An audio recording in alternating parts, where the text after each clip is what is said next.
In this video, I'm going to show you how to change currency on PU Prime.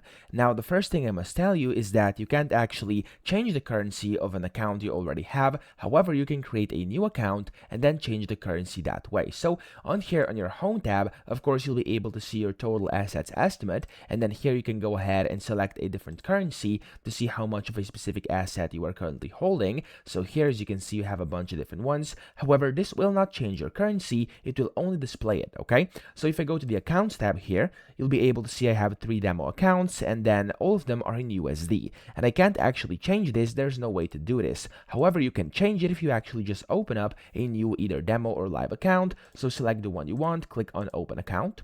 And then in here, you want to go ahead and switch to the one you wish. So let's just actually allow me to go to the demo one over here, open account. And then whenever you do that, right now it's not allowing me because I have 3 accounts already, but you will be able to actually choose which account currency you want in there. Okay, so that's how you do it. I hope this video helped you out. If it did, please subscribe to the channel and help me out as well.